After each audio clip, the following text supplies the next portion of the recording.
to the 6, we be in the mix with that rare candy paint job on the whip. I need food for the kids, money for the rent. Fuck a lockdown, baby, I can't do that shit. And I don't never vote, cause I'm fucking broke. And either way, I know the police ain't gon' leave me alone. On a plane by the visit Glen Rock, need crypto told me I should bring the Glock with me. So I packed up my piece and I'm sliding. Cause we might get caught up in a riot.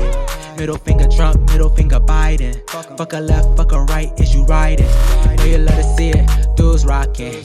Ain't no politics, baby, we just talking. From the birds to the bricks, we be in the mix with that rare candy paint job on the whip. Who you with?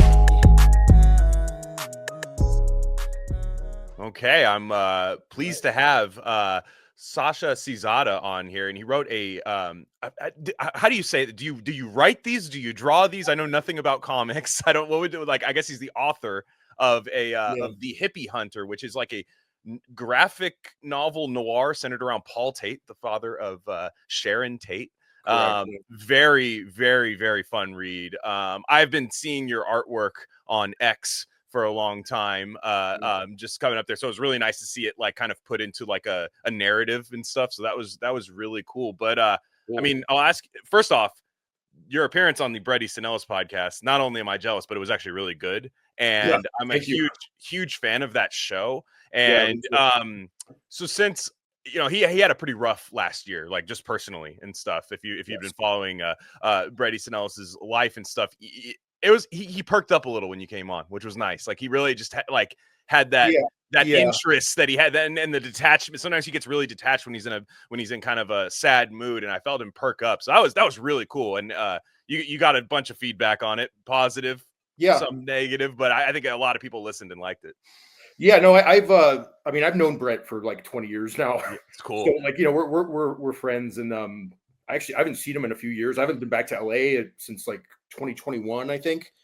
So yeah, this was kind of a good way to reconnect with him, and I'd never been on the show before, so it worked out. But yeah, he's had it pretty rough, man, the last year or so, but he's Bret. He's always like that. He's always kind of like very, I don't know, medicated.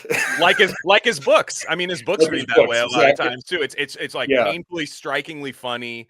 Also, kind of a malaise to it, and it's like watching the world burn around you, and you have a few jokes about it a lot of times. Like that's kind of his it's like a lot of his books are like a shedding of an exoskeleton. You know what I mean? Like constantly, and just kind of the voice he puts in there during that is always great. But you wrote the Hippie Hunter, and that's one way to get Bret perked up. Is you talk about the Tate-Labianca murders. The guy can go on forever about that stuff, and as can I. I mean, I don't think a lot of people understand. I mean, everybody knows what those are, but I'm a Californian. You're a Californian. When the weather starts getting nice, I immediately think about the Manson murders, which you shouldn't. But for some reason, I don't think about them in the winter, right? You picture hot, sunny Laurel Canyon and freaks all the time. And so what was that a similar way to why you wanted to start doing this? Was there a similar feeling to that? It's funny. I started this project back in 2018. And that's when I was still living in California. And I mean, I agree with you. I grew up at the beach, so it's like always hot and sunny there. You know what I mean? So it's like, it gets a little hotter in the summertime, but it's like always like 70 degrees at least. You know what I mean? But I think the thing for me, like the real like kind of interest that I took in that kind of story was, you have a character who's a military man, right? He's going undercover to find his daughter's killers, but he's going into like this hippie subculture, And I found that like a really interesting dichotomy, because it's like you've got this like very like Cold War soldier, very anti-communist, going into the belly of the beast of the hippie subculture, and like what you have to kind of do. You have to give up your ethics and your kind of your ideologies, and you have to pretend that you're something you're not, to try and find this, these killers or whatever. And living in California at the time during the first Trump administration, that was a very like it was a feeling that I really felt, like, because you're kind of like behind enemy lines, especially living on the coast like I did. So I really identified with the character in that way, and that's kind of like a lot of like what this is about, is like kind of like that, living in that ideology that you don't agree with, but you're surrounded by it, and you have to kind of like play a role. That's kind of how it came to fruition. Um, Interesting. So yeah, what makes you, so when you're going through that, and I think a lot of people listening to this can relate to that, just that kind of sure. mask that you wear, the almost putting plexiglass in front of your personality a little Yeah, bit, because you're like, look, guys, if I tell you it literally 1% of the iceberg of what I'm thinking right now, it will exactly. start nuclear warfare at this dinner or Yeah, whatever that we're at. But that brings you to one of the darkest times in at least California pop culture history, and really sure. just California history of Yeah, the last 100 years. So I think that's yeah. interesting going from there to there, right? Yeah, I mean, it's that's the other thing. I'm like I kind of went down a rabbit hole when I was doing research for this, and Hmm. I got an account on this website called newspapers.com, Hmm. and it's a library. It's just like a full like online library of like media from like it goes back to like the 1800s, Yeah. and so I started going back to like look at like old LA Times coverage of Manson and Tate-Labianca and all that kind of stuff, and um that's something I wanted to like infuse into it, like kind of Uh-huh. taking the media from that era. Yeah. It's interspliced into the book, but I like, to me, that almost gives you more of a feel for the era itself Uh-huh. than like the way people are dressed, or like the way uh the way the city looked in that period, like especially when you're reading something like material, like I feel like you Hmm. look at the ads and like the newspaper headlines from that time, and you get a much more sense of like time and place. So that was definitely something that I tried to, that I am working into it. I mean, the rest of the book is, I'm still working on the next volume, and Yeah. the next couple volumes actually. But yeah, How that's going many to do be you think? How many do you that's think it's going to be total? How many, like, just it's rough going to be estimate? it'll be four. Four. So the second one, I've got the first draft done of the second volume, and that's I'm hoping to get that published in October. Hmm. Um, I'm doing an Indiegogo campaign to kind of raise funds to help me, get it finished, get across the finish line. Uh, and then, I think the next two volumes will kind of follow quarterly. That's kind of the way I'm mapping it out. Yeah. So, but I think this is a good, good introduction. Absolutely. Where can people go get it right now? So it's available on Amazon. Okay. And then you can, if you want to back on Indiegogo, you'll also get, a physical copy, and you can get a digital download. Hmm. And that campaign runs for like another 2 weeks, I think. So Cool. either one of those, yeah. Yeah. Very, very cool. Yeah. I Yeah. mean, I've been fascinated by, it's something I always knew about. Charles Manson. You just know these like loose names: Charles Manson, Roman Polanski. Yeah. J. Sebring. Just these. Uh-huh. You're told like it's all connected, and then there's people who are like, no, no, no, no, no. It's connected. There's these layers of everybody has their own theory. I think a Yep. lot of them are kind of correct, but like there's just a couple things that like we just don't have access to actually corroborate them. But Yeah. I love hearing how these murders can really just like reinforce a political ideology. Whereas if you're on like the right wing side, it's like that's a bunch of drugged out hippies doing Yeah. disgusting stuff, and Yeah. look what it leads to. We told you, look what it leads to. Which, to be honest, there's a lot of that is true in my opinion. Like it's just a Well, lot of that's I that is mean, it's that's degenerate. kind of, I mean, that's kind of what I talked about on Brett's podcast, because that was kind of like how it was to grow up in Southern California. Like, Manson was the ultimate boogeyman, and for Gen X, my Yeah, generation, like, in high school and stuff like that, that was always a dark cloud over everything. It was always like, it was kind of a cautionary tale right. for our generation, and it was like, I feel like, yes, like on the right, like the murders were kind of used as a way to kind of uh keep us in line, like stay away from drugs, stay away from the bad elements, because this is what could happen.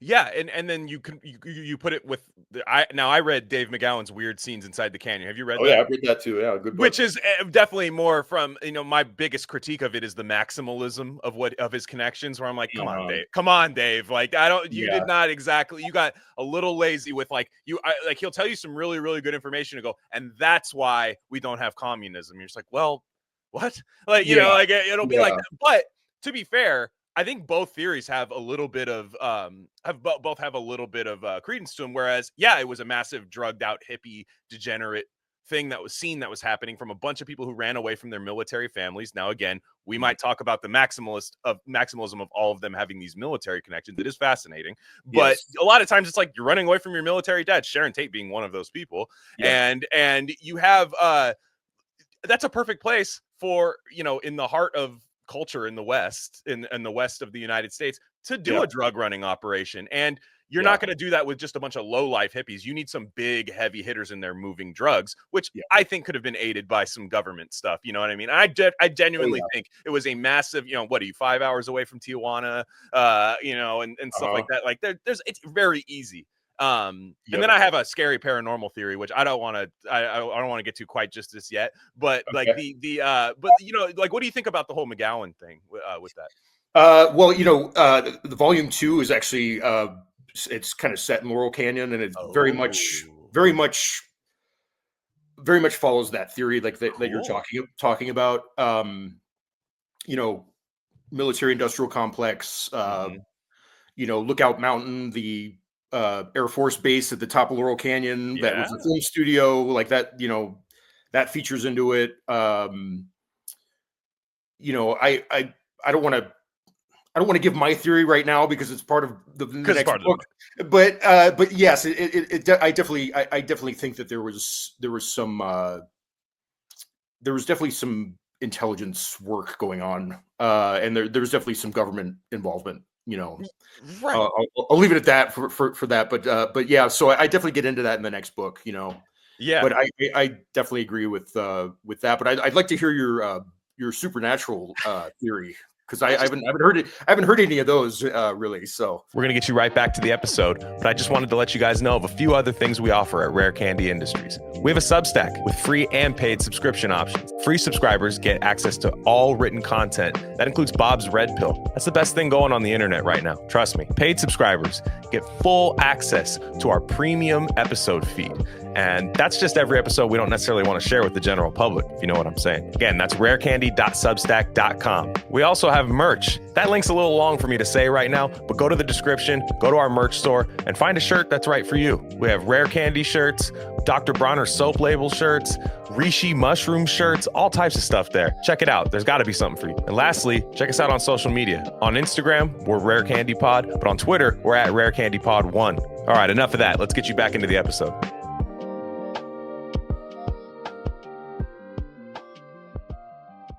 I'm into paranormal stuff. I'm into too. cursed land. I'm into the cursed land Okay, thing. yeah, I'm even into the fact that America could be built, and look, the way, like, I'm not doing this like epic like genocide colonialism thing, but what I mean yeah, is, like, when there's a lot of bloodshed, I think the land carries that bloodshed, and yes, we do have free will as humans, but like, if you're put in a weird environment where there's just nothing but bloodshed and stuff, like, you could be a little more prone to that. So now yeah, what I like about what McGowan does, my favorite part of it, is he goes into like the history. Now it's very disjointed, and I wish he was more linear in telling the yeah, story. I yeah, like I just would have been a lot nicer. But he talks about Houdini living there. He talks about Doheny, the oil guy, and all these really weird things that are happening about, like, you had like a 1 in 2 or 1 in 3 chance of back in, way before the 60s, of yeah. dying of like unnatural causes out there. And this is before hippies, before Oh yeah, yeah. the 60s drug era and stuff. Well, like, yeah, So, like you're talking about the pioneer days, right, almost. Yeah, and then the tribes that were there, yep, a lot of bloodshed happening in these hills. And I just wonder if the yeah. land is just cursed. And what if there's stuff in Laurel Canyon happening right now that we don't know about? Like, what if there's another thing happening? I don't know what's happening in Laurel Canyon right now. Where my What yeah, if- it's funny. I actually lived in Laurel Canyon for like a few months. This is like, Wow. God, this is like 24. I used to live in New York. I lived in New York for a while, and when I came back to LA, I didn't really have a place to live, so I was kind of like bouncing around Airbnbs and stuff. and I wound up getting an Airbnb in Laurel Canyon, actually right down the street from where the Eagles lived. Oh, where was, uh, the young ladies were laying on the grass outside. Yeah, Yeah. it was Kirkwood Canyon. It was right up the street from Wow. the Laurel Canyon country store. But yeah, it's a very weird place, man. It's got a very heavy vibe. Very, you know, I guess heavy is the best way to put it. Like it's just a very strange place. And I stayed there for like a month, I think, and because I just kind of wanted to experience it, you know, because I was like, you know, Laurel Canyon, it's like so there's so many things attached to it, you know, it's got such a legendary, you know, history. And yeah, I definitely felt some darkness up there, you know. And so yeah, I mean, who knows what's going on nowadays up there, but yeah, a lot of those canyons, man. Benedict Canyon too, you know, where the murders took place. Yeah. You know, that's where I don't know if you ever watched that show The Jinx that was on HBO a few years ago. It was about the serial killer. I'll write that down. I can't remember his name. He was like a really wealthy guy, and he was anyway, he was like murdering his neighbors and stuff. But anyway, he lived in Benedict Canyon. Like there's a lot of like really dark stuff going on in those canyons, you know. And I think you might be onto something about the cursed. I'm a very big believer in free will and accountability too. So I hate like saying a lot of these things and be like, well, they just live there and that's why they did it. No, it draws certain types. Oh, you absolutely. Know what I mean? You know it's what I mean? it's like a magnet. Yeah. Yeah. It's like when people go to Alaska and they're like, wow, you know how many murders are hiding out in Alaska? It's like, yeah, they're drawn to it because you can hide there, you know? And like, then guess what? They're freaks out there. And then Jodie Foster comes and finds you and it's over, guys. No, right. Exactly. But we were in the, you know, I think the other stuff too that McGowan talks about in that book is the underground, that like weird underground place that's I think in between Laurel Canyon and Benedict Canyon or something. It's like that big underground like concrete like bont where the Aryan Brotherhood would meet up down there and stuff. And it was like the largest private land. It was like one of the largest private unowned land in LA. I always thought that was strange. Yeah, well, I mean, there's always been talk of and I actually kind of go to this in my second book too a little bit. There's always been talk of tunnels underneath the canyon. Yeah, spoil your entire book, please. I'm done. No, I'm kidding. Yeah. No. But there's always been talk of like these canyons these tunnels that run through the hills going back to Prohibition, because you know there was gangsters bootlegging liquor in the hills, and then they would use these tunnels to get it to the clubs and restaurants on the strip. So yeah, there's always, I mean, I that's never really been confirmed. I mean, that there's always there's talk of tunnels underneath the Playboy Mansion, right. So yeah, I mean, I think there's a lot of stuff that we don't know about too, that are we're not privy to.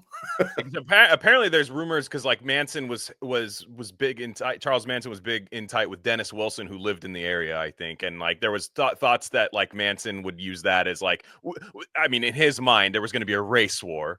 And he was going to orchestrate a big race war. He was going to win it no matter what. He was going to win it. And then that was going to be like a congregating area for the people who saw the real world or whatever Manson was trying to do. So I was like, I don't necessarily want to find out that that's not true. I think that's fascinating. I love to just leave that like where it is. Like I'm like, yeah, a little ambiguity. Certainly helps for fiction. I love it. Exactly. That's why I'm a fiction guy, man. Like, and so the with the other thing too.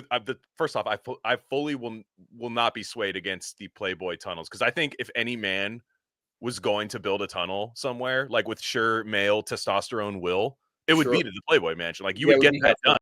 You'd get that done. Like no way. No, I agree. You'd get that done. So there's a pretty cool Paul Tate doesn't seem to like the hippies very much in your book. I think it's fair to say he's not big into the hippie scene. He says, you know what, they're looking every which way for who killed my daughter. The police don't really know what they're doing. They're following all these bureaucratic laws in place. I'm gonna go. He kind of goes like, it kind of has the tone to me of Death Wish and Hardcore, like those movies, like kind of together. And Hardcore effectively feels like Paul Tate trying to find his daughter, because Hardcore feels like it's very much inspired by Sharon Tate, because she does Valley of the Dolls, where her character does pornography Pornography. effectively. So Right. it always feels like those are tied together anyways. And it kind of feels that way. So what's your feeling? Like, you're a little bit older than me, but you Yeah. hung out, did you know like hippies, like just California hippies at the time? Like, Well, I mean, my parents were hippies, you know, oh, for all intents and purposes. I mean, you know, wow. I grew up, you know, I was born in Orange County, San Clemente, kind Uh-huh. of in the shadow of Nixon. Sure. You know, my father used to run a restaurant down in San Clemente, and Pat Nixon used to come in, and Cool. you know, she used to hold me as a child, and so, but you know, they were, you know, they were all about hanging out at the beach and playing volleyball and smoking pot, and you know, that was kind of the milieu that I grew up in, you know. And then you know, we moved up to Manhattan Beach when I was younger, you know, or sorry, a little bit older. But you know, their friends were all hippies, and you know, some of them worked in Hollywood, you know. So yeah, I'm very familiar with the boomer hippie aesthetic, you know, and like Paul Tate, I kind of resent it, you know. Now, Yeah. you know. It's weird. I have a thing where I'm like, when I hear people who aren't actually around those type of people just criticize it from afar, I'm always like, guys, come on. Like, there's a lot of cool stuff. Like, I love California.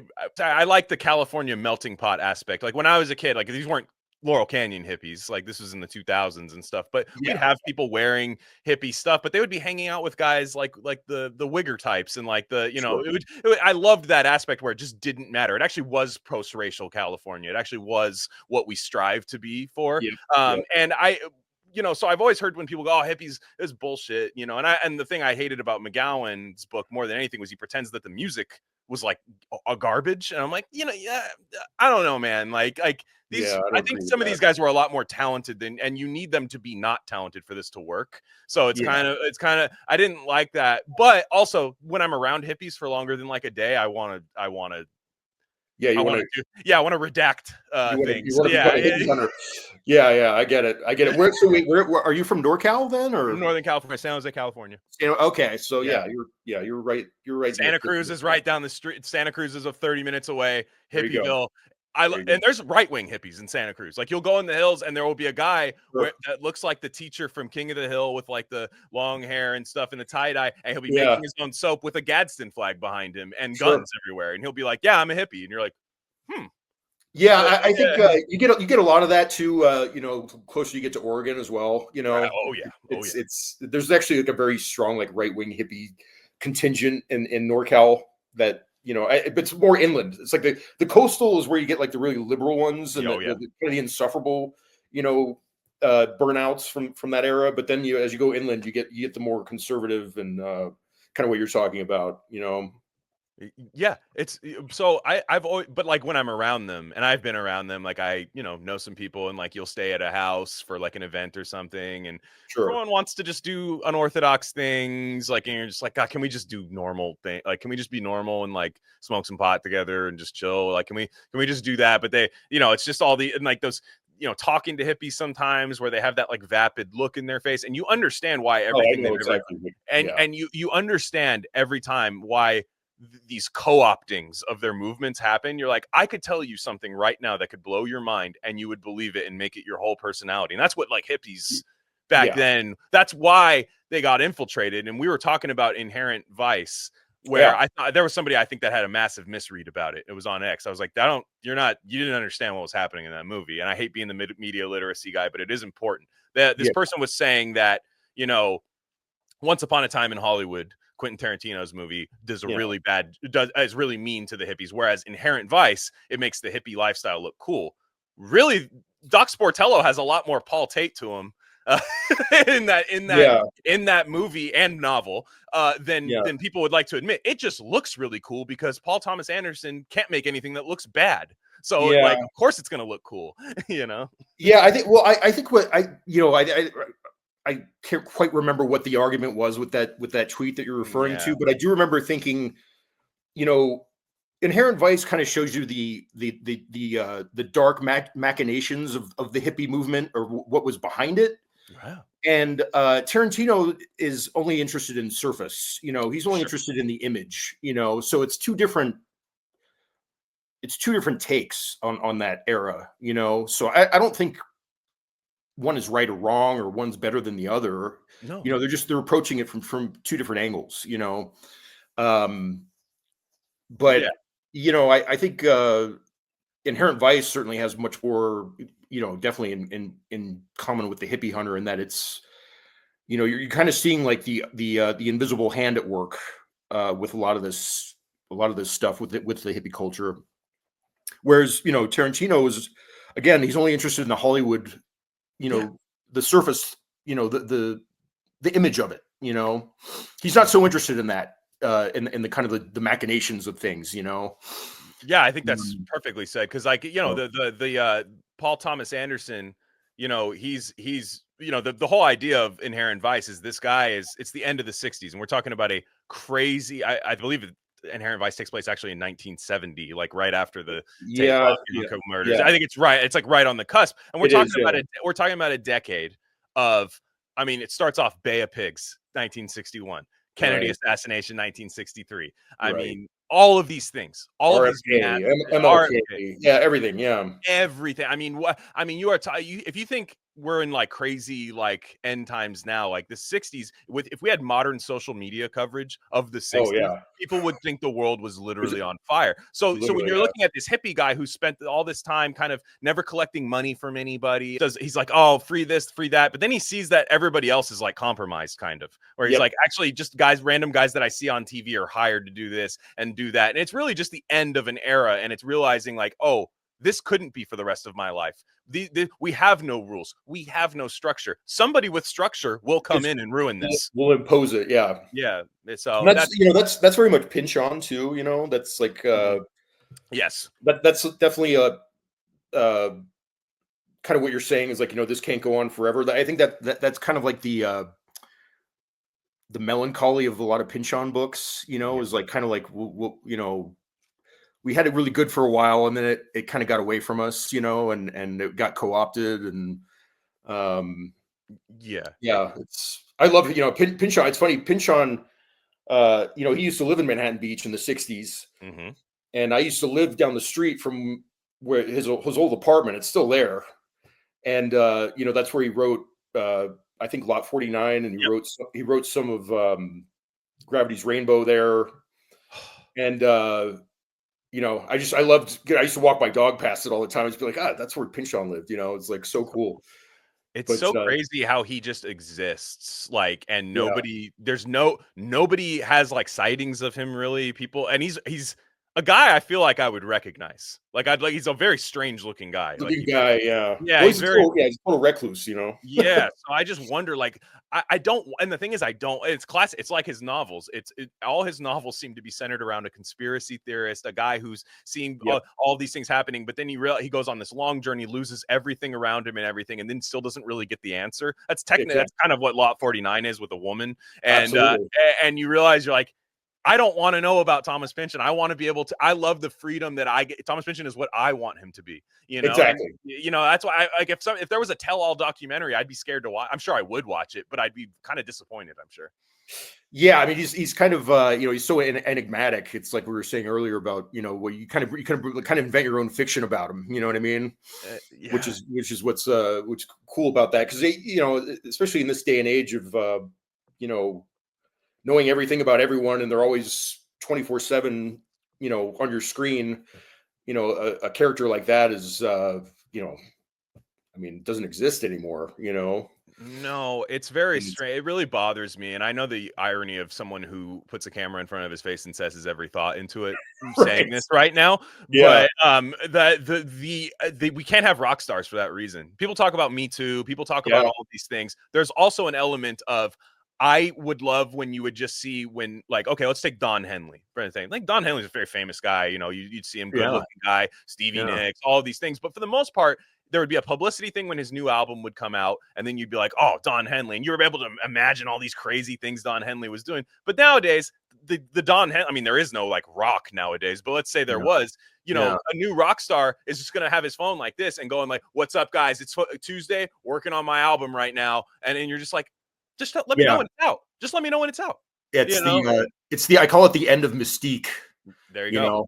it's like, and I feel like we like, I don't know if it's possible, but I feel like there's a trend now, like where people are kind of like getting burnt out on being online all the time and like oversharing everything. And like, you know, and I think that's why a lot of our culture suffers, is like exactly what you're talking about. They're like, there's no mystery there. There's no mystique there. There's nothing that like intrigues me or intrigues an audience to be like, oh, I want to pick that up, or I want to listen to that. You know what I mean? It's like, I want to know what's going on with this person, what they're trying to say. But, you know, when it's posted on X every day and, you know, it's easily accessible, it kind of ruins, I mean, it certainly ruins celebrity, you know.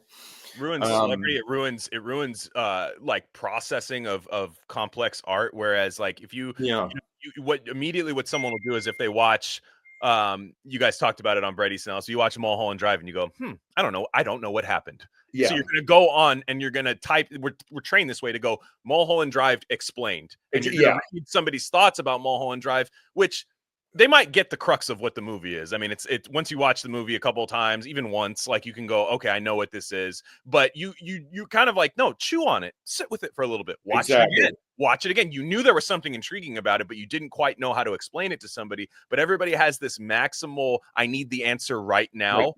Right now. Or and that really shuts down your faculties, in my opinion, and your processing ability. And that's why I love fiction, because it takes me away from my phone.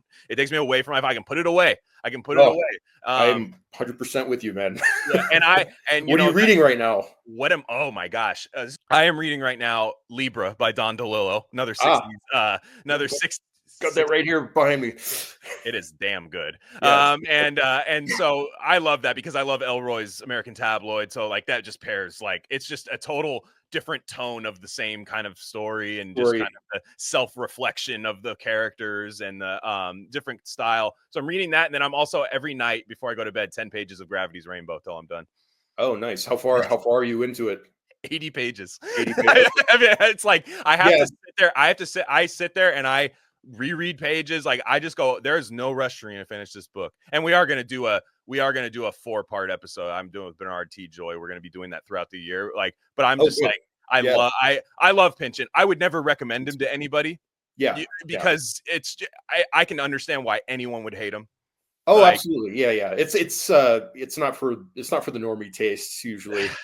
And you gotta, I feel like I'm a Pynchon character a little. I think you have to be somewhat of a Pynchon character that he would put in there to truly enjoy it. I think, like, I feel like I would be a weird radio DJ guy that like Thomas Pynchon would name like Tom Flabbergast or something. And I would be like DJ who, actually has a military family history that he, and is taught to play records at a certain speed. So where, I just like, I feel like I could be one of those guys. And just I love being dropped into his weird little world, which can be frightening at times, but also like, this is so cool. Similar to Inherent Vice. I mean, Inherent Vice, I think he really gets that.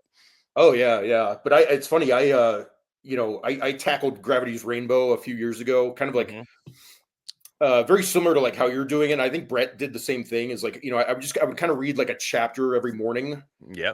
Like when I'm like, most, I've got my I've got my coffee and like I'm most cognizant, like this time of day.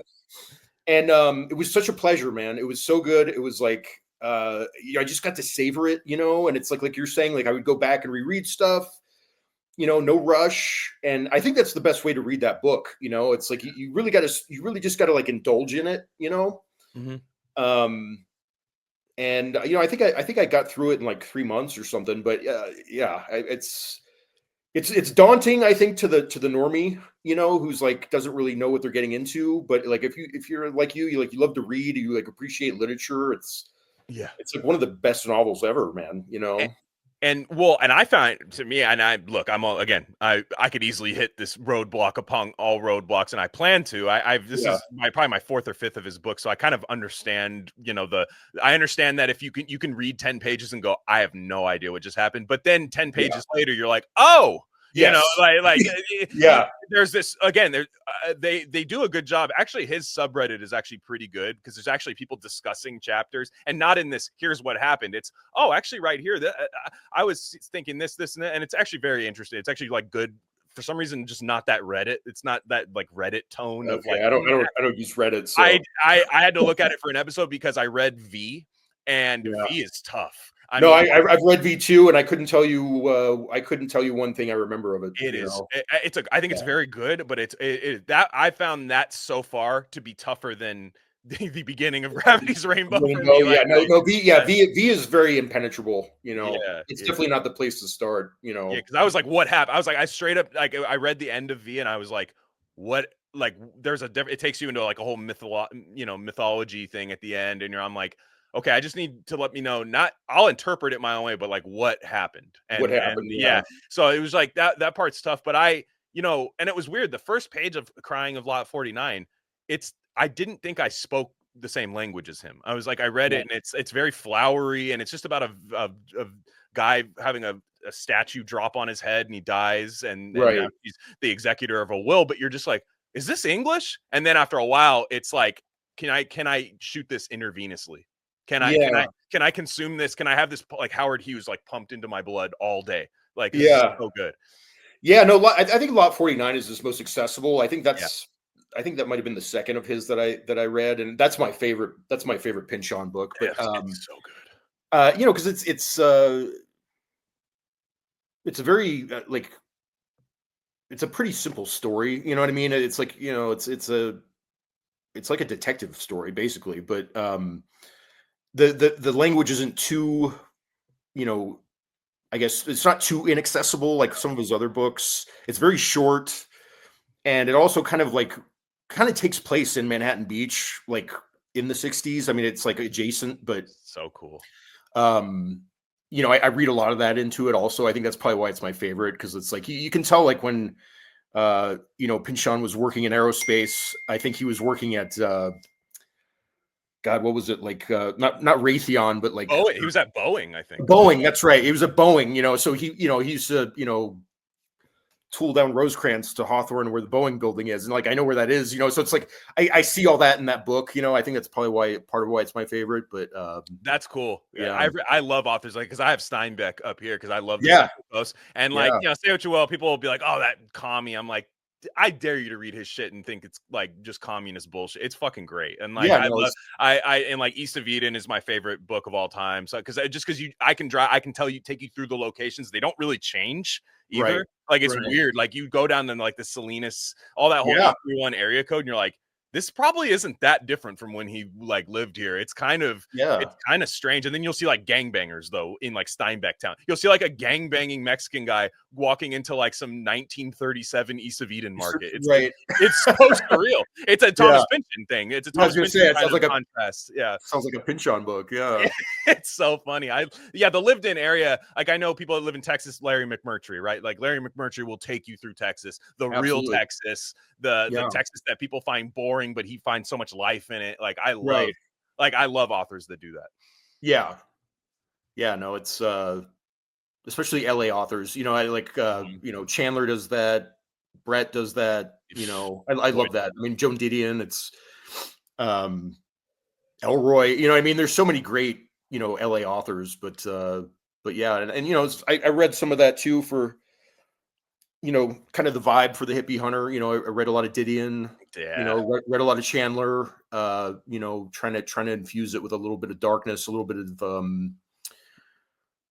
of I don't know.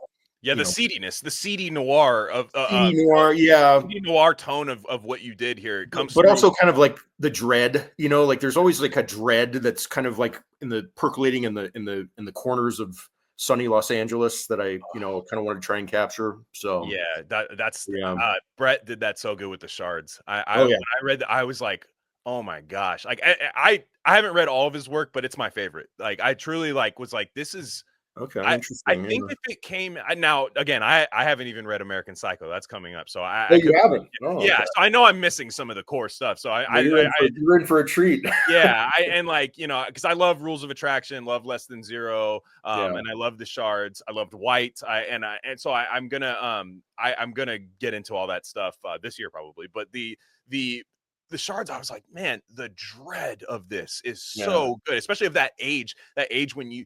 Like it's what he does in that is he takes these kind of like minor quibbles that you have with people Right. that you think are game 7 of the World Series when you're young, and when you Yeah. realize they don't matter at all, At all, yeah. at all. But then there is a killer happening, which adds like actual real life ramifications to the story. Like, Yeah. and that's what I love. Like, you don't, and you know, his marketing of it I thought was masterful, but I also think it takes away, like, I don't think people can call it as good as it is because it's like a podcast book, you know, like, because he serialized it on a Yeah. podcast. So people don't like treat it like literature. I feel like I'm like, no, this is a book. I have it right here. It's a huge book. I loved it personally. Yeah, no, I you know, I probably need to reread it. It's been a few years since I read it. I think the thing I love the most about it though was that it's really about a writer. You know what I mean? It's about writing fiction. It's about how writers create the reality that they, you know, in their head that they exist in and they put on the page. You know, certainly it's very Chandler-esque too. It's definitely got the Raymond Chandler kind of noir elements, even more so than you know, Less Than Zero. I feel like just in terms of like capturing the city and like the, you know, the era. But yeah, I need to revisit it. It's been a few years since I read it, and I liked it. It's not my favorite of his, but you know, maybe that'll change if I reread it again. But you know, it's I think you might be onto something too about, you know, the way he kind of serialized it on the podcast, because that's how I ingested it. Me too. The first time, and then when I got the book, you know, and I read it, and I told him, I'm like, this is different. This is somehow different than the podcast. Like, it's hard to describe. And he's like, well, yeah, you know, it had to be edited and all this kind of stuff. And it's like two different experiences. You're right. You're right. No, I did it twice. I read it twice, but through the podcast. Like I was like, I know somebody on Reddit put like, or whatever, like some site put serialized all the episodes that the chapters are on. So I was like, oh, perfect. Like I think it might be on his Patreon how you do it. And like, and I just did that. And it's cool because like half the time it's like Amanda Milius is coming up after this. That's kind of fun, you know. Right, like it's actually kind of like a surreal like maximalism of the podcast format. Right, because he used to do he still had guests on after that. That's right. He would do it as like the monologue, and then he would have the guests come on. Yeah. It'd be like a 3-hour episode with two chapters of the Shards, and then Anacotchian, you know, like but it was kind of, I mean, that was kind of perfect for the COVID era though. You know what I mean? Because that was like everyone's stuck inside or whatever. And yeah, and him reading it too. Like him reading it is really cool because it's such a personal time for him. So and he's just such a good speaker. So you're just like, oh man, this is good. And I haven't actually read. I bought a physical copy just because I want to have one, but I haven't read that, and I feel like that's going to be the same. So I think that's why it's not considered. I'm sure it's considered canon amongst BEE fans, but I'm like, I think it's a secret third thing. Yeah. But I think you could be onto something with that. Yeah, because so you actually haven't read the book yet. Not like the actual. No, I haven't picked the book up and read it. We covered it on here and stuff, but I read it through his unedited. Okay, so yeah, I'll be interested to see if you have the same kind of reaction that I did to it then, because it's two different experiences. Wow. And for some reason, like reading it didn't have the same impact, but I think it goes to what you're saying is like, you know, it's not his voice. He's not reading it to you. It's like you know, it's more produced, you know, the podcast version.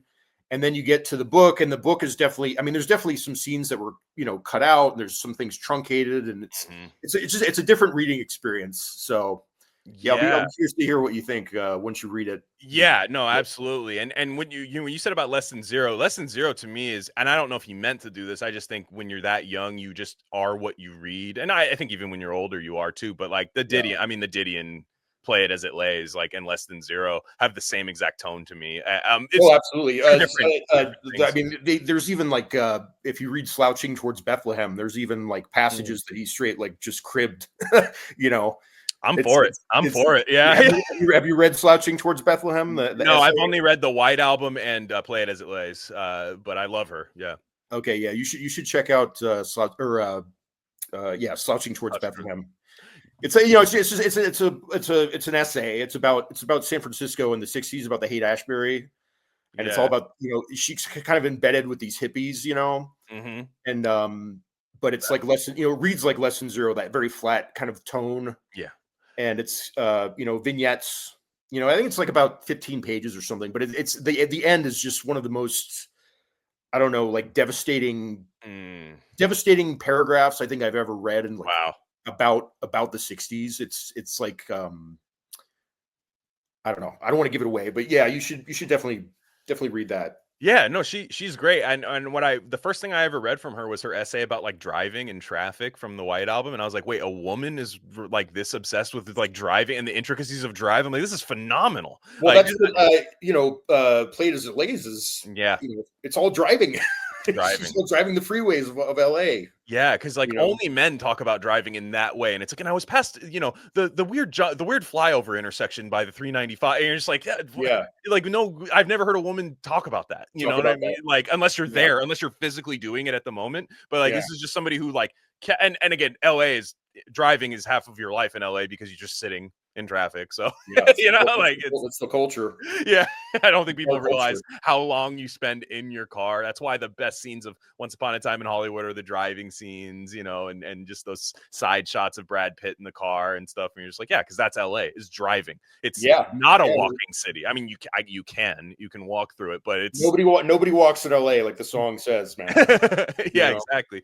It was funny. I meant to bring something up about the right-wing hippies. I have an uncle who grew up, I don't know exactly where, but him and his wife had like an apartment, and they used to like see the Beach Boys performing as kind of a party band, like together. They would just be like the Beach Boys, and then they became these massive fans. These are like our hometown legends. These guys. Huge. So did they grew up in Hawthorne then? It must have been. Yeah, and it was a smaller. That's where my dad grew up. And, interesting. He didn't go to the same high school as the Beach Boys, but they were. Yeah, they were around. They were around. They were part of the scene growing up back then, and I guess that would have been the early 60s. Yeah, and then one time they talk about this, and you never know. Boomers like to mythologize and lie all the time, and I let them. So I have no idea if some of these things are true or not. They said they saw Jim Morrison just black out in some bar in like Santa Barbara once, which I believe. I mean, that's not out of the question. My dad has a Jim Morrison story also. I think it's just part of the boomer, I think they heard it from somebody, and then they're like, "No, that happened to me." Yeah, maybe he was stoned and he did. Yeah, who knows? But yeah, they all kind of like you said, they love to mythologize each. And I'm glad you know what? And I'm glad we can't fact check them. Like I'm just like, that's fine. Like you get that. You've earned that right. But and it's like the boomers on the East Coast that say they saw Springsteen in a bar. You're like, no, you didn't. You did not go to the Springsteen bar show. Those bars hold like 100 people. You didn't Stone Pony, Yeah, but so they said they saw Jim Morrison, the Beach Boys. I lost you again. Okay. Am I back? Yeah, you're back now. Okay. Yeah, they said Jim Morrison, the Wilsons, all of these people have all these stories, and they're just right wingers. They're just Republican, but they've always have been through the 60s. They didn't have some radical phase. They've just been like Republican. I'm like, that is the nuance. There's a nuance of California that people just don't know. I know people like this, that they're just like, they go to Coachella, they go to all these things, but they're like, yeah, I'm just like I work in finance, and I'm a Republican, but I'll wear like a feather cap or something. Right. I'll put on the Indian headdress, Yeah, they don't care. Yeah, they don't care. Like it's like, it's so strange, like there's always been that type of like of person, where they're going to like a Vietnam protest rock show, and then they're like, let's bomb Vietnam. Yeah, they're saying that at the same time. Yeah, it's kind of that I don't know, it's something very California about that though, It's like totally there's no real concrete I don't know what you'd call it, like not an ideology, but like there's no real like anchor no to a lot of that, especially in that era, Yeah, you just and look, Nixon's presence was huge for that time. You had a Southern Californian absolutely Republican president, so I can see that. And then like my uncle had a small business. He's like, taxes, whoever's taxing me less, that's my politics. Like, well, you also had Governor Reagan too in that period, exactly. And that's Reagan was he's actually going to be featured in one of the, I think probably like the third book, but because he was very anti-hippie, like he kind of went to war with them, at Berkeley. And setting the stage for the 80s, and when those hippies grew up, and then he was their president, it's kind of interesting too. when you look at it. But yeah. I mean, I find I just because nowadays, like you see, when you go on the internet and I see somebody who's like, it'll be of a certain issue. It'll be like, well, I think X about that, and then people just go, you're communist, left wing. This they attach all these things to you when you give one opinion, and I'm just like, my uncle could tell you like 7 bands he liked, and then they'll be like, oh, you're the hippie libtard, and they're like, no. Right. No, I mean, that's, literally, you would call me the biggest fascist. My uncle Don, you'd call him the biggest fascist of all time. Like, if you actually heard his thing, it's just funny. Like, there's this.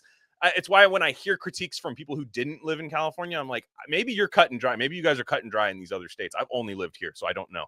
But but people out here, there's just so much like free flowing, even non-hippie people. Like, they just, you'll see a guy driving a Tesla, or like a big lifted truck, but it'll have like Democrat stuff on it, and I'm like, what? Like, there's a cognitive dissonance. I don't, maybe that's not the right term, but there's contrast. It's a very bit much a state of contrast, I think. Yes, and again, that's another thing I think I try to infuse in the Hippie Hunter as well, is taking that, those dichotomies that shouldn't come together, but they still do somehow, because it's all just kind of in the air out there.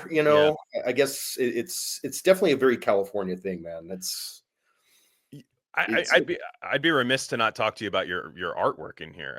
So I don't know enough of the style of how to call things what it is, but I like the style, the smokiness of it. Like, when I was reading it, it looked very smoky. It looked very hazy and stuff. Okay, cool. Yeah. And I don't know. I did not grow up reading comics or any sort of paneled stuff like that growing up. So, but it read very literary to me, which I liked. So it was easy for me to kind of process and stuff. But like, your draw, like what have you always been just somebody who's drawn, or was this something you picked up later? Do you have inspirations for these comics? Yeah, I mean, I spent most of my career in animation. So, I always started. I started with animation when I was very young. So, like, I've always been artistic, and kind of, made that my career for most of my life until COVID happened, and then things kind of fell apart. But yeah, visual storytelling has always been my thing, and I love graphic novels, I love comics, but with this, I wanted to do something that wasn't so I don't know, so comic oriented. Like, when someone says comics, like, I think of like superheroes, I think of fantasy, I think of I don't know, just fantastical stuff. And I was like, well, maybe I'd try and do something like you're saying, like a little more literary, something a little more, I don't know how to quite describe it. Like, not so sensory grounded. overload. It's grounded. It's grounded. It's grounded in reality. Yeah, grounded in reality and grounded in history, and maybe a little more, thought provoking. I don't want to get too pretentious about it. No, I know what you mean. That was kind of the the thought going into it. And there's some there's an artist named Darwin Cook he was a comic artist. He's dead. He passed away a few years ago, but his style was very like mid-century kind of minimalist, stark style of artwork that really influenced this. And I really wanted to kind of lean into like the mid-century vibe of Los Angeles that I love so much. Yeah. And kind of infuse it into the story. So that was part of it too. Part of it was just like, I just want to draw like that architecture. I just want to draw those streets, and I want to draw the tiki bar. I want to draw the Chateau Marmont. It's like just stuff that I love visually that I just I wanted to put on the page. That's part of it too. Yeah. There was a Roman Polanski cameo, right? Yeah. I really like that one little. Yeah, that was good. I like how you did that. Yeah, it was. I know you did the Polanski episode. That was like a month ago, right? Two-parter. Yeah. Yeah, and I couldn't remember. Did you address, or did you ever watch What? We did not talk about that. I have not seen it. Yeah. Okay. I was just curious because I I don't know, like a few years ago, I'd come across that and I watched it and I was like, I mean, I don't want to say it's bad, but it's like a very strange movie. That's all I've heard. All I've heard is bad things about it. Yeah, I mean, it's it was 3 years after after the murders, but Mhm. it's funny. I was thinking about it today. I was like, it's almost like White Lotus in a way because it's about like this like American girl that ends up at this like Italian resort, and it's like all these lecherous men and like eccentrics and stuff, and uh I was like, yeah, this is kind of like Polanski's like White Lotus, in a weird Oh, way. man. But I'm not recommending it all, but Man, now I'm gonna watch it. Now that's well, like shit. That's a and, good tell.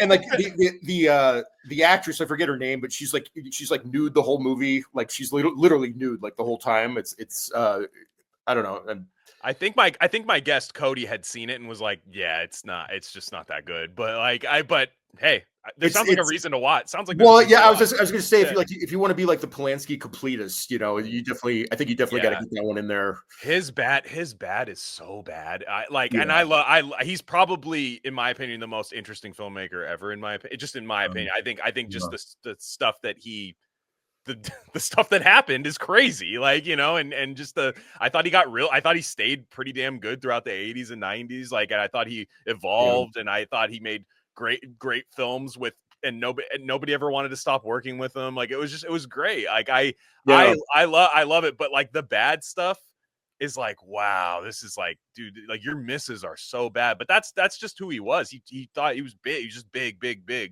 Yeah. And, I find his greatest works, in my opinion, like they are among my top films ever.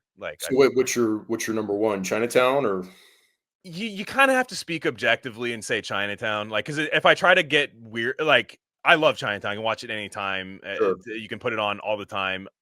To me, The Tenant is the creepiest, weirdest movie. Oh yeah, I find that to be so strange. I find it to be this like flu. I feel like I have the flu when I watch it. Like it's just so odd, and I keep thinking about it all the time. I love Bitter Moon a lot. That was a new revelation for me. I love Death and the Maiden. I think is fantastic. And I love all of those. I mean, it's tough to beat Rosemary's Baby. Like I actually like that more than The Exorcist in terms of classic horror. Just to me personally, it's scarier to me. It's like creepier. Oh, me too.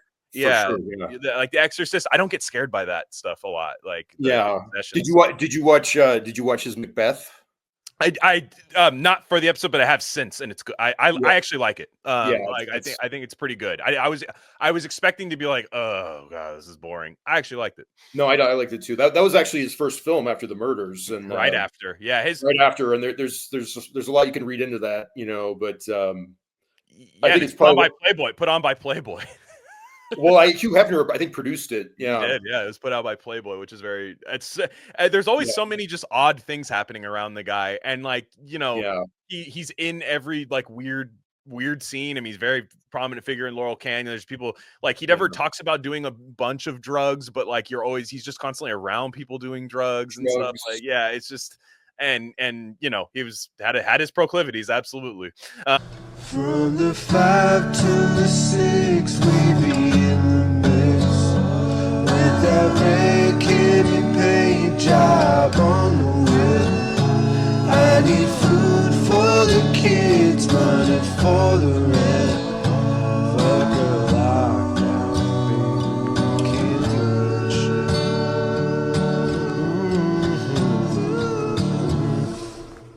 Anyways, you talked about COVID kind of stopping something in your life. Can you get into any of that? I'm always fascinated by people's COVID story.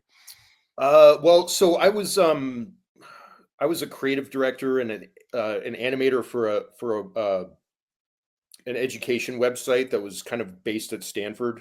Oh, and working remotely, and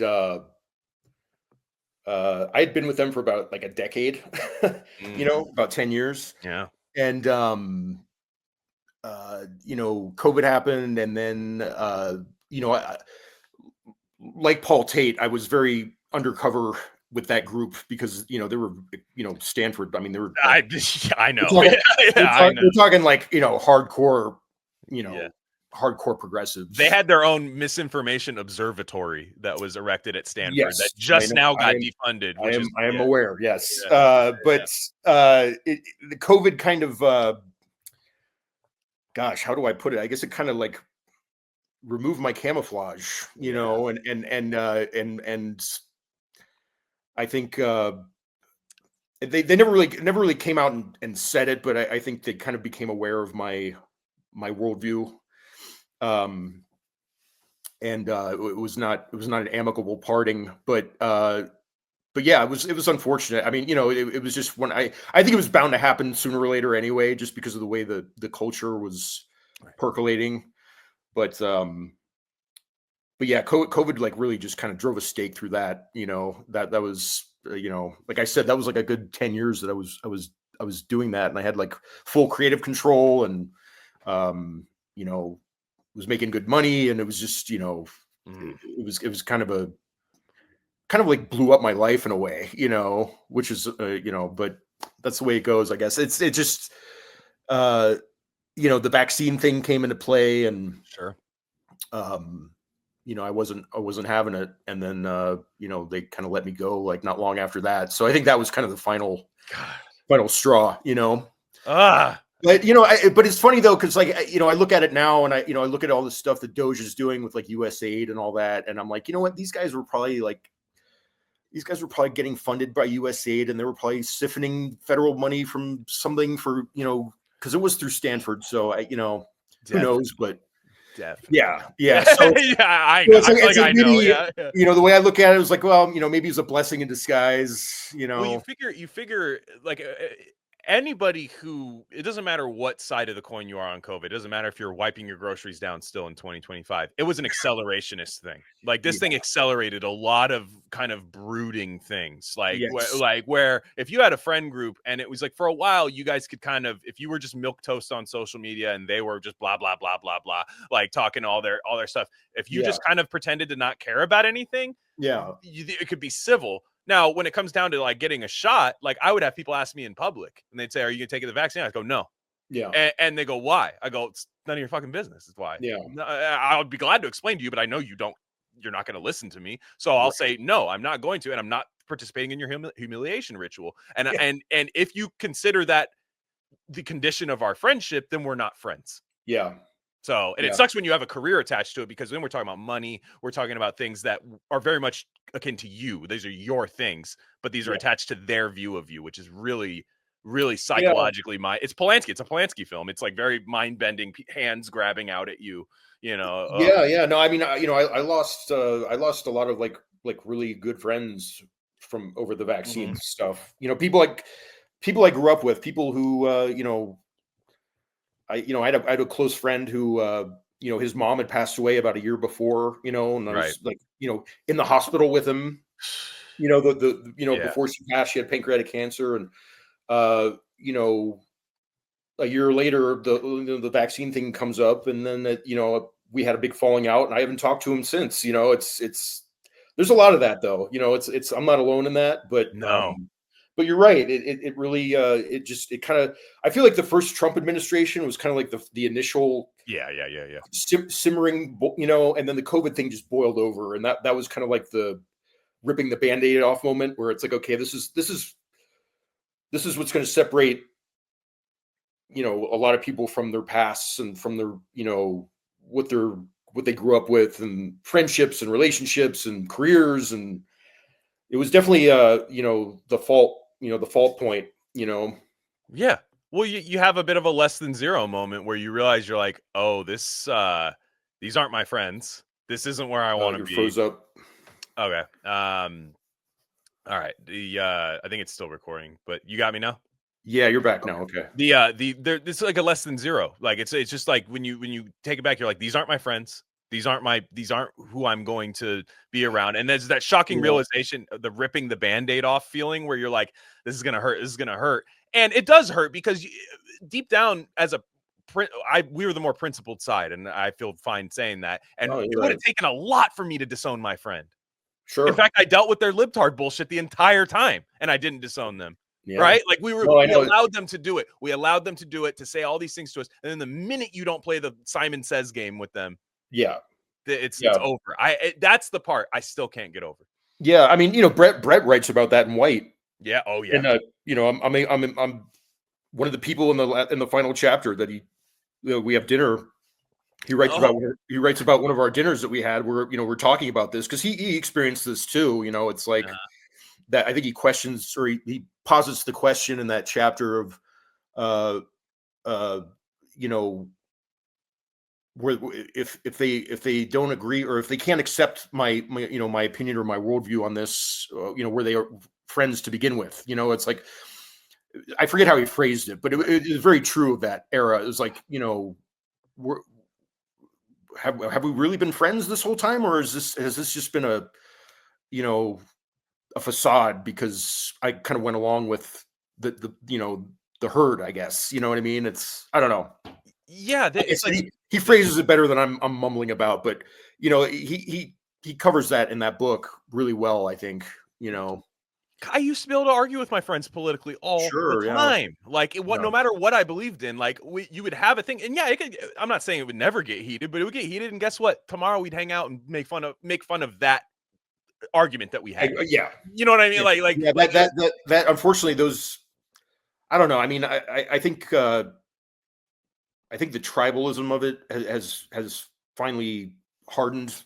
Yeah. At this point, it's like we all know what side we're on now. Whereas back then, it was still kind of like, well, maybe we can still kind of play in the same playground, and kind of pretend like we can get along. But I think those days are not coming back. Well, and that brings me and everybody. We have people on that have their own publication stuff that they're trying to do independent of the current construct of media. Like publishing houses are.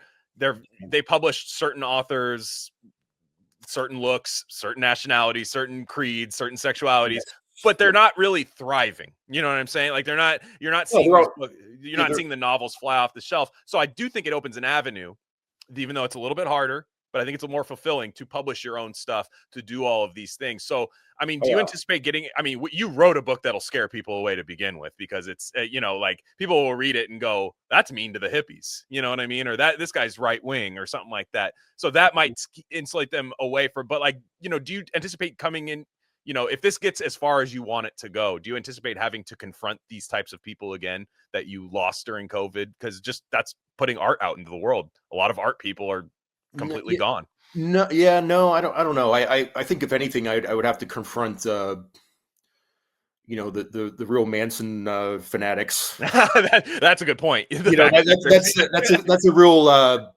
that's a very real thing, man. Like it's I haven't really reached out to like any of those people, those websites and stuff, because like they're very protective of their the way they see it and the way they and like I do have Manson enter into the narrative, not until like the third book though, so it's not really about him. No. It's not. I wasn't really so interested in the Manson family and the the murders themselves and things like that. I was more interested in the kind of the peripheral, but yeah, if anything, and like if this starts reaching those quarters, then I'm sure I'll have to pick my battles with those people, but whatever. Yeah, and the reason I bring that up is it's really funny. Is like we have an audience, but like when you put something out on YouTube, the audience, it's like anybody can stumble upon it. We did an episode on Prince, so like anybody who types in Prince episode can go read that. And there are people that just go like, I don't like what you said about Prince right there. And it was like, maybe I made a joke about like black people or something. You know what I mean? Like, it was just something like in a 4-hour span. I was like, oh wait, I don't have to deal with this person, but I'm like, that person has access to what I do. That's kind of interesting. You know what I mean? Like you kind of forget for a while. Like it's just fun. I mean, I was having a conversation with a friend of mine about that the other day, because he's a screenwriter. He's got a film. He did a movie a couple years ago that was like became a really big hit, and it's kind of got like a cult following now. So we were kind of talking about that. He's like, once you put it out in the world, people, certain people will attach themselves to certain characters, or they'll attach themselves to certain things about it. and it'll kind of take on a life of its own that you no longer have control over, Yeah. I haven't reached that stage yet with this. I mean, this just came out like a few weeks ago, obviously, but I don't know. I don't see I don't know. I think I was trying to do something more along the lines of a hero's journey with this, as opposed to making it more specifically about the Manson thing. You know what I mean? It's like I see this character more as like a knight, kind of a chivalrous, knight in shining armor type of hero, or like the lone detective of Chandler. I see it more as like just kind of like mythical storytelling in a way, as opposed to trying to exploit what this the world that it takes place, not exploiting the murders, or exploiting the the family or anything like that. You know what I mean? It's like it's set in that world, but it's not focused on that. No, you know what I mean? Most certainly. Yeah. Well, it's very good. I have to say it's a very, very good first issue. Thank you. Happy to have read it, and I will definitely be following up with the subsequent volumes. So, Sascha, thanks for joining. I really appreciate it. Anything before we go? Anything more you want to tell the audience about the Hippie Hunter? Anything we talked about? No, just the Indiegogo's site's still up. We've still got the crowdfunding going. I think another 2 weeks. Of course, by the time this episode comes out, I think it'll be over in like a few days, but it's still and then it's available on Amazon, and you can get it on paperback, for a nice pulp fiction price of $10 or so. So not bad. Yeah, it's a good place to get it. And then I've got an Etsy shop too, if anybody wants to buy some paintings. I've got that. It's at Cultural Drop on Etsy. Okay. And I think that's about it, man. I'm sweet. Looking forward to more episodes of Rare Candy, and I'll definitely have to check out your Gravity's Rainbow arc. That's like a year project. It's like something I'm trying to get done this year, kind of see how far I can take the fiction stuff. And you recommend, I think it was you that recommended to me a long time ago, and I didn't forget. And I will write this down. The Ask the Dust novel. Was that you that recommended that to me? Yeah, John Fant. Yeah. I have it. I have a copy. I've been meaning to add that because it's so slim and small. But you haven't read it yet? I have not. But I remember when we were setting this up, I'm like, I think this is the guy that recommended Ask the Dust to me. I always remember book recommendations. I always remember who told me about a book. So you're gonna love it. Yeah, I guarantee you I will. Yeah. Yeah, John Fant. He was a big influence on Bukowski. Oh. Yeah, nice. And when you read that, you'll see it right away. Very cool. That's another talk about another LA book that's like definitely captures Southern California. Definitely. So, well, guys. So all the links that Sascha was talking about, they're going to be in the description of this episode. I highly recommend everybody check out the Hippie Hunter Volume 1, and then keep in touch. We will put this out to where you still have an opportunity to donate to the Indiegogo and get this stuff going, because it is important. It is important. You guys have noticed the guests that we've had on our free episode feed have been people that have tangible products to put out into this world, because I'm tired of complaining about there not being there. So on that note, guys, everybody have a safe week. We'll catch you guys next